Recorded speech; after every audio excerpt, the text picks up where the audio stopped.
Premier League primetime on tape. Jose, Cyrus, and Andre. And you know that Daveye don't play. In the field, they can talk about it all day. Look, and we moving up. You can try all you want, can't move like us. When it all comes down, they choosing us. And I do gotta say, we don't give a fuck. Premier League primetime, and it's only that. Speak only facts. Say what I want, can't hold me back. Can't hold me back. Premier League primetime, better yet, it's my time. You stay on the sideline. Say what I want, can't hold me back. Premier League primetime.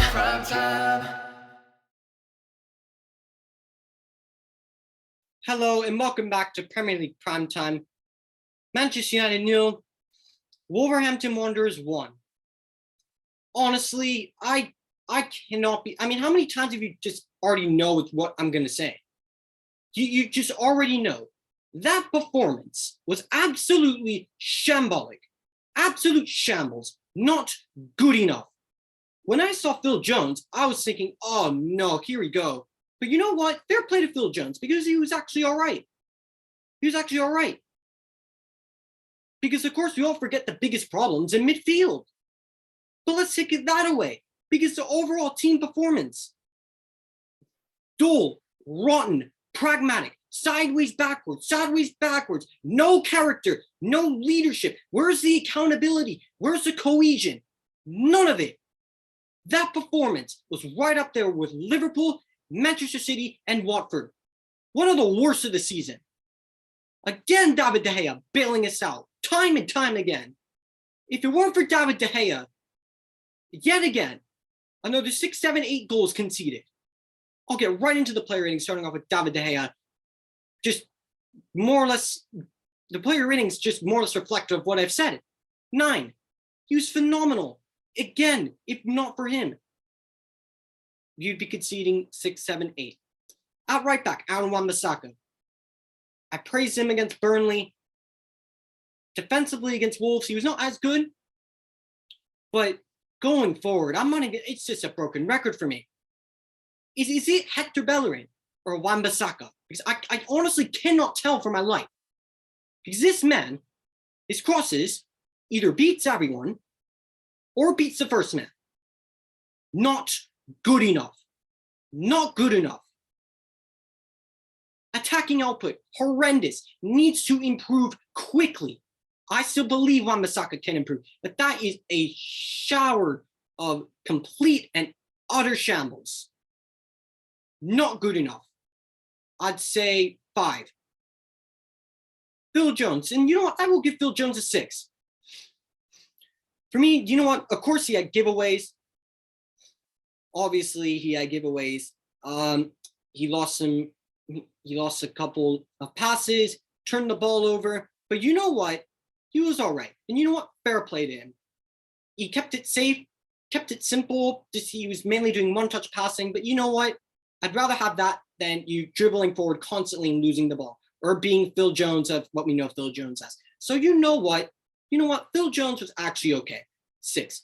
Varane gets a 6, gets a 7. It just shows how much we need this guy. Yes, he had turnovers like everyone else. But he did way more good than bad. It just shows.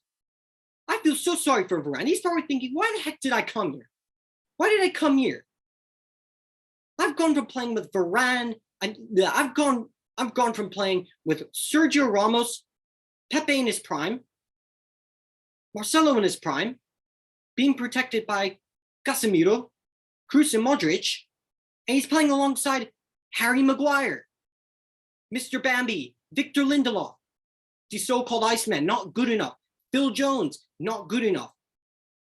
Horrendous. Honestly, but Varane 7, Luke Shaw.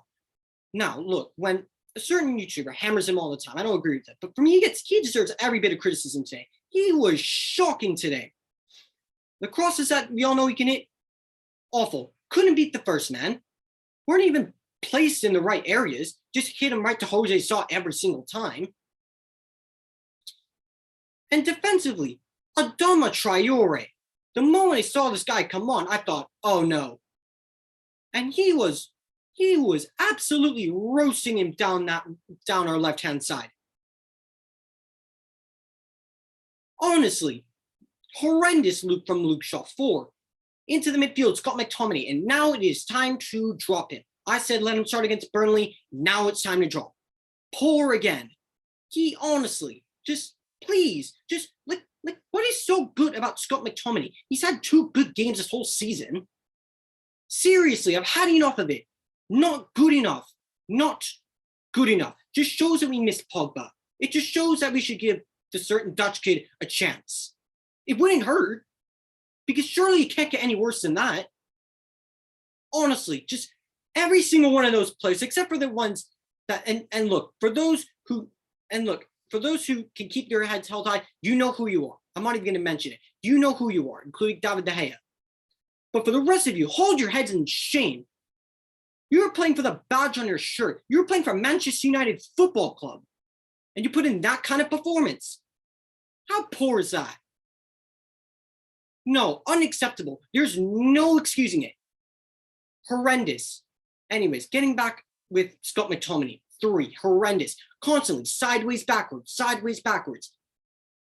Every time he played a forward pass, mishit. Playing it to a Wolves player. Every time he tried to dribble, thinks he's Neymar. He can dribble on 3 players.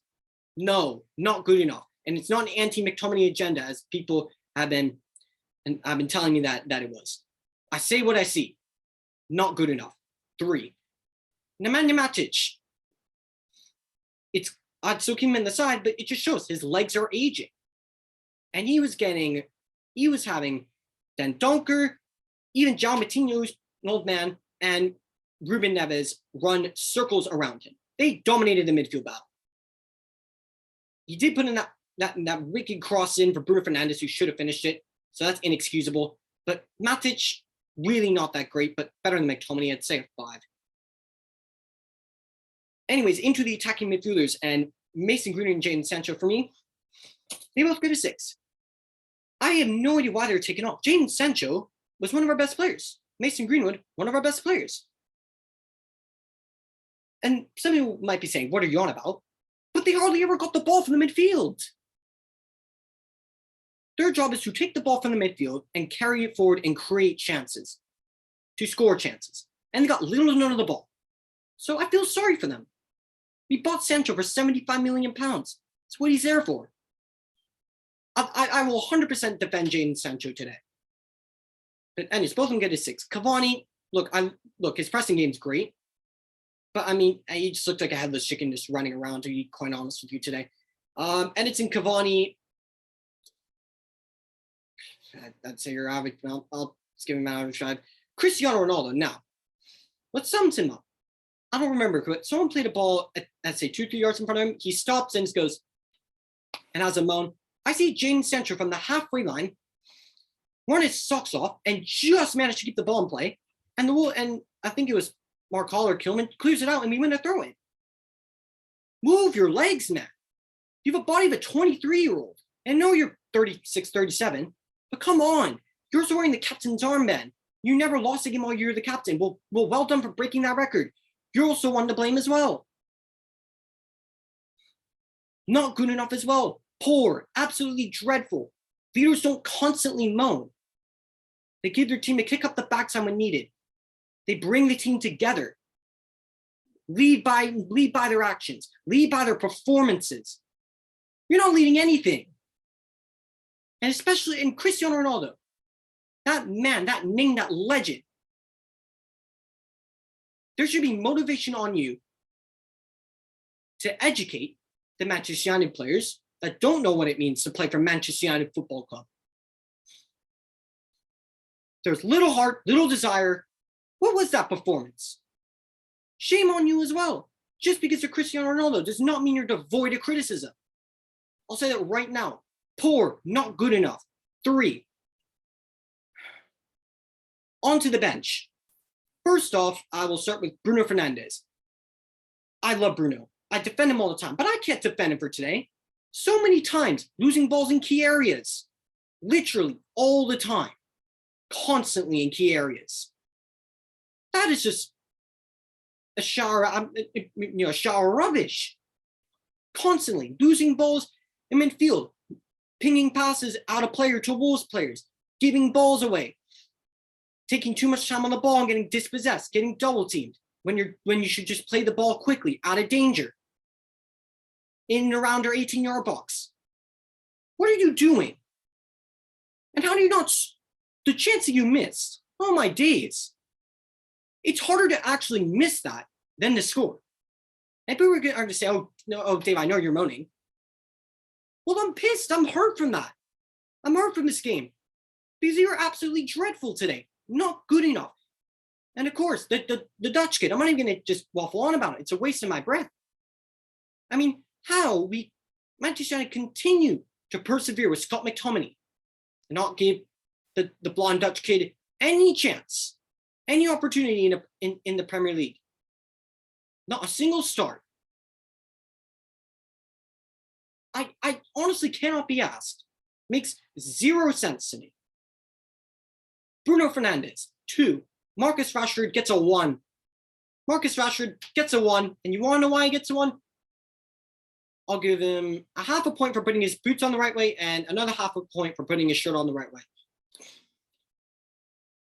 What has happened to Marcus Rashford? Honestly, I don't know what's going on with him. He's been poor this season. Absolutely dreadful. Honestly, I don't know what's going on with him. Formation needs to change. Anyways, he gets a 1. Ralph Rangnick gets a 1 because you're going into halftime. And where's the motivation? Why didn't you give them? It didn't look like you give them a massive kick up the backside. Should have changed things at halftime. And the 4-2-2 again. How many times do you have to say it doesn't suit who we have? Play to your strengths. Our strengths are not in midfield. They're in attack. So play to our strengths in attack. Bruno Fernandes. If you're going to use this 4-2-2, why not play him in a midfield pivot? Why do you continue to play him out wide? I don't know what's happened to Rashford since Rangnick's come in. Doesn't look anywhere near the same player. Looks like he doesn't even know how to shoot a ball. No excusing it. Unbelievable. 1. Anthony Lang, I'm not ready to give him a mark, and he didn't really have enough time, so I guess a 5. And Mike Dean gets a 0. 0, 0, 0. Mike Dean, honestly, so many cynical fouls. How many times did we get cynical fouls in some relatively key areas and nothing? Poor, absolutely poor. So he gets a 0. And to sum it up, every single one of the players, shame on you. Bottle jobs. That score did not reflect the game. It should have been 3-4-5-6 6-0. Or at least 6-1. Because Bruno Fernandes should have finished that chance. Honestly, that performance is disgraceful to the badge. Wolves not having won here since, I think, 1980 or 1982. Are you serious? Unacceptable. Unacceptable. Seriously. These lads better fix up for when the next game comes around, which is after January 12th, after the break. But these lads better fix up. Poor. Not good enough. We are Manchester United Football Club. We are dwindling in 7th place. Wolves now 3 points behind us in 8th. Not good enough. Unacceptable. Completely and utterly abysmal. We are lucky. We are blessed with David Daveye. Because that's the reason why we didn't concede 6 goals. So we are blessed to not be conceding 6 goals. Because in so many games this season we should have. Anyways, that's all I have to say. I'm absolutely fuming with that performance. So pissed off with that performance. And that's my welcome back. That's my welcome back to college gift. Thank you very much. Thank you so much for that absolutely dire performance. Anyways, thank you so much for watching this. And wherever you are in the world, smash a like on this video, subscribe. Let me know, what are your thoughts on the game? And by the way, Wolves were absolutely superb. I'll give them a 10. Bruno Lage gets a 10 as well. Absolutely superb. Dominated us. And you know what? Fair play to Wolves. They deserve all 3 points. They really do. Anyways, that's all. Smash a like, subscribe. Look at our other platforms. Let us know what your thoughts are in the comments down below. Let us know what's up. And wherever you are watching this in the world, have a great day or evening.